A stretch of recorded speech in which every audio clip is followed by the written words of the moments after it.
আসসালামু আলাইকুম সবাইকে।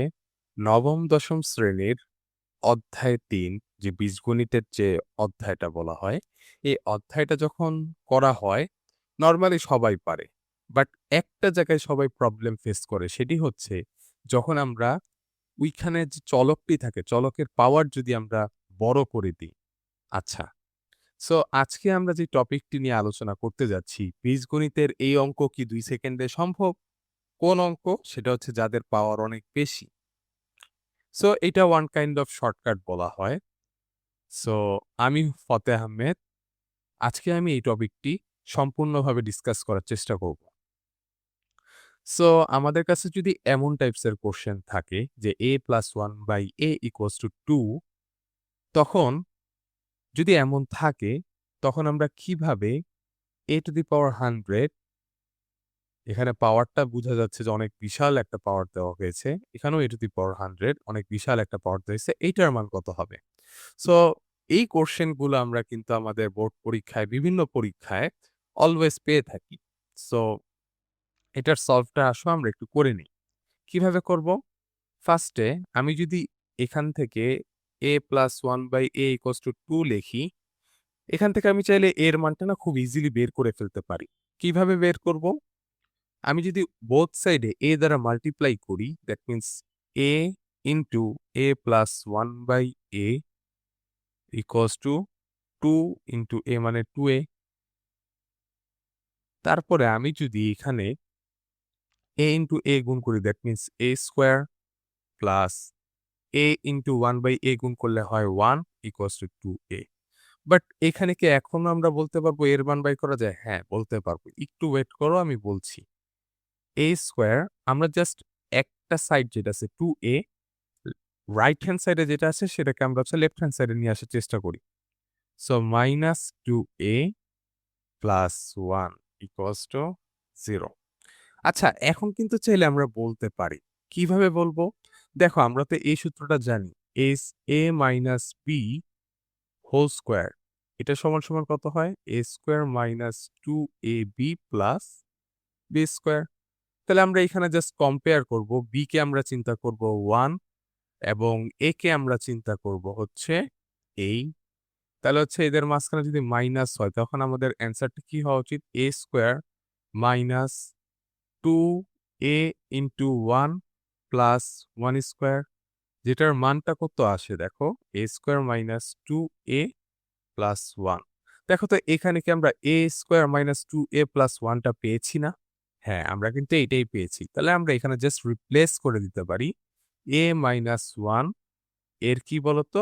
Whole square. অবশ্যই আমরা যখন রিপ্লেস করছি, উপরেও তো স্কোয়ার তো আর রিপ্লেস হয়নি। স্কোয়ারটাকে আমরা দিয়ে দিলাম। Equals to 0। তাহলে আমরা জাস্ট এখন বোথ সাইডে যদি রুট করি, 0 কে রুট করলে আসে 0, দ্যাট মিনস এর মানটা কত আসে? 1। এই যে এর মান এসে পড়েছে, এখন কিন্তু আমাদের সব ধরনের ক্যালকুলেশন সম্ভব। আচ্ছা, কিভাবে সম্ভব? যদি একটু এক্সপ্লেইন করি, এখানে আমরা এর মান অবভিয়াসলি 1 বসাতে পারবো। এখানেও এর মান 1 বসাতে পারবো। তখন যদি আমরা ক্যালকুলেশনটা করি, দেখব যে 1 প্লাস 1 ইকুয়ালস টু 2 আসতেছে। যেটা আমাদের এখানে দেওয়া আছে।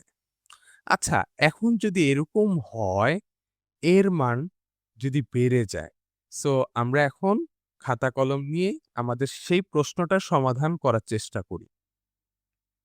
সেটা হচ্ছে a to the power 100 divided by 1 by a to the power 100 equals to what?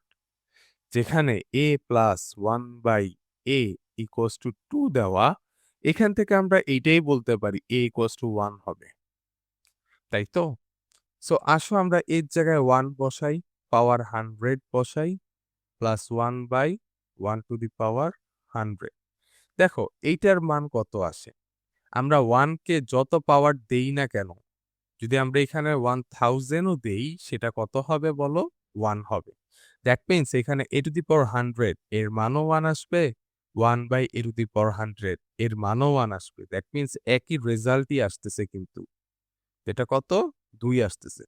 তার মানে এইটা একটা শর্টকাট ট্রিক্স যে a plus 1 by a equals to 2, বা যদি a মাইনাস 1 বাই এর মানটা 0 হয়। কেন 0 হবে? দেখো এখানে 1 বসাও, এখানে 1/1 বসাও, এটা 1 মাইনাস 1 অলওয়েজ কি আসতেছে? 0 আসতেছে। যদি এই ২ টার যেকোনো একটা দেওয়া থাকে এবং আমাদেরকে একটি বড় ঘাত দিয়ে দেয়, ঠিক আছে? আমাদের যে চলকটি রয়েছে সেটার উপরে যদি অনেক বড় ঘাত দিয়ে দেয়, তারপরেও কিন্তু আমরা ইজিলি পুরোপুরি ক্যালকুলেশনটা করতে পারব। দ্যাট মিনস এই রেজাল্টটা হবে, এই রাশিটার রেজাল্টটা হবে 2। আশা করি এতে কোনো সমস্যা নেই। আর এই প্রবলেমটির মাধ্যমেই আমরা একটা খুবই ইম্পোর্টেন্ট জিনিস শিখেছি, যেটা আমরা নরমালি দেখব আমাদের বোর্ড কোয়েশ্চেন বলুক বা হচ্ছে আমাদের স্কুলের টেস্টের যে এমসিকিউ গুলো আছে সেগুলোর মধ্যে বলুক বা আমাদের শর্ট কোয়েশ্চেন যদি থাকে সেখানেও কিন্তু আমাদের কাজে লাগবে। আচ্ছা। সো আমি এসেছি ইনফিনিটি সায়েন্স একাডেমির পক্ষ থেকে, যেখানে মূলত এসএসসি এবং এইচএসসির যে পুরোপুরি শিক্ষার্থীদের জন্য বিশেষ কোচিং ব্যবস্থা। ঠিক আছে? যেটা তোমরা আমাদের বাসাবো, ঠিক আছে? বাসাবো খিলগাঁও এরিয়ার মধ্যে দেখতে পারো যে এইভাবে আসলে ক্লাসটা হয় কিনা। ঠিক আছে? যে এমসিকিউ টপিক গুলোকে সুন্দরভাবে ডিসকাস করা, তারপর হচ্ছে ক্লাসের রেকর্ডিং, ঠিক আছে? একটা অফলাইন ক্লাসের রেকর্ডিং এর ব্যাপার আছে। এই অফলাইন ক্লাসের রেকর্ডিংটা যে হচ্ছে কিনা, আমি আসলে এটা নিয়ে একটু বলতে চাই। কারণ এই ইনফিনিটি সায়েন্স একাডেমি এইটা নিয়ে মূলত বিশেষটা জোরটা দিয়েছে এবং অভিজ্ঞ শিক্ষক দ্বারাই মূলত হচ্ছে পরিচালিত। সো কোনো টেনশনের কারণ নেই যে এখানে আসলে কারা ক্লাস নিবে। প্রতিটি অধ্যায়ের শেষে কিন্তু রয়েছে আবার সমাধান ক্লাস। মানে তোমার কোনো সমস্যায় পড়েছো চ্যাপ্টারটি করতে যেয়ে, তোমার তখন সমাধানের ক্লাস কিন্তু রয়েই যাবে। একই সাথে প্রস্তুতি তো হবেই, বরং তুমি আরো অন্যদের থেকে অনেক এগিয়ে থাকবে। ঠিক আছে? আরেকটা খুবই ইম্পোর্টেন্ট সুবিধা কিন্তু ইনফিনিটি সায়েন্স একাডেমি দিচ্ছে, সেটা হচ্ছে ৩ টি ফ্রি ট্রায়াল ক্লাসের সুযোগ। যেটা আসলে তোমার নিজের মধ্যে একটা প্রশ্ন থাকতে পারে যে যেমন এইখানে কি ক্লাস কি আসলেই ভালো হয়? কিন্তু তুমি এই ৩ টা ক্লাস করলেই বুঝতে পারবা যে আসলে এখানে ক্লাসটা কেমন হয়। আচ্ছা, সো খিলগাঁও বাসাবো এইটা হচ্ছে এখানকার এরিয়া মুগদা, মায়াকানন, আহমদবাগ ওরা এখানে যুক্ত হতে পারে। সো এছাড়া আমাদের বাসব এরিয়ার আশেপাশে যারা রয়েছ তোমরাও কিন্তু যুক্ত হতে পারবে। কোনো সমস্যা নেই। আমাদের ঠিকানাটা হচ্ছে ১৬ নং পূর্ব বাসাবো বা হচ্ছে ১৬/৩ পূর্ব বাসাবো। আল মাহমুদ ইসলামিক কিন্ডারগার্টেনের যে গলিটা রয়েছে, একবার আল মাহমুদ ইসলামিক কিন্ডারগার্টেন বললেই হবে। এই আল মাহমুদ ইসলামিক কিন্ডারগার্টেনের মধ্যেই মূলত হচ্ছে আমাদের কোচিং ব্যবস্থাটা করা হয়েছে। আমাদের ডেমো ক্লাসগুলোতে এই যে দেখার জন্য একটা স্ক্যান আছে। আমাদের লোকেশনটাও জানার জন্য একবার স্ক্যান দেওয়া আছে। ব্যাচ খুবই লিমিটেড সিট রয়েছে। সো ব্যাচ ২ টি রয়েছে। একটা হচ্ছে ব্যাচ টাইটেন আরেকটি হচ্ছে ব্যাচ নোভা। সো আশা করব যে তোমাদের রেসপন্স আমরা খুব দ্রুত দেখতে পারবো। কারণ কি ব্যাচ সংখ্যার, ব্যাচ সাইজ, তারপর হচ্ছে ব্যাচে স্টুডেন্ট সংখ্যা সবকিছুই কিন্তু লিমিটেড থাকবে। আশা করি তোমাদের জার্নিটা আমাদের সাথে খুব সুন্দরভাবে যাবে। সবাইকে আসসালামু আলাইকুম।